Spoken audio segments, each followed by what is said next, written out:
மலம் தின்னும் பன்றிகளுக்கு மலரை பற்றி என்ன தெரியும்? உறவுகளை எல்லாம் உடலாய் பார்க்கும் அரக்கன்களுக்கு அன்பை பற்றி என்ன தெரியும்? இன்றைக்கு விஜய் அவர்கள் செய்யக்கூடிய உதவி மாணவ பிள்ளைகளை எந்த அளவுக்கு உத்வேகப்படுத்தி இருக்கிறது என்பதை சமூகத்தில் நாம் பார்க்க முடிகிறது. அந்த பிள்ளைகளுக்கு சொல்லக்கூடிய வார்த்தைகளிலிருந்து நமக்கு அது புரிகிறது என்ற பொழுது, விஜயிடம் பெற்றோர்கள் பிள்ளைகளை கூட்டிக் கொண்டு போய் விடுறீங்க, இதுக்கு கூட்டி கொடுக்கலாம்னு ஒருத்தன் பேசுறானா? தமிழ்நாட்டில் மாணவ பிள்ளைகளையும் பெற்றோர்களையும் கூட்டி கொடுக்கலாம்னு ஒருத்தன் பேசுறானா?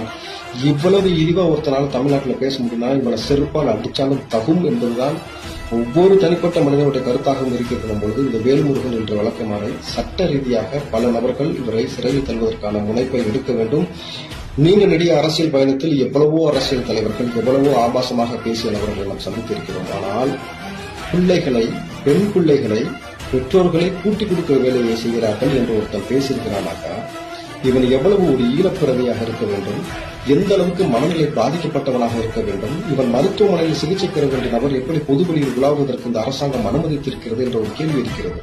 பிள்ளைகள் எவ்வளவு ஒரு உத்வேகத்தோடு படித்துக் கொண்டிருக்கிறார்கள். இந்த பிள்ளைகளை இவ்வளவு இழிவுபடுத்திய வேல்முருகனை என்ன செய்தால் தகும் என்பதை நீங்கள் நீதிபதி அவர்கள் நீங்கள் முடிவெடுக்க வேண்டும்.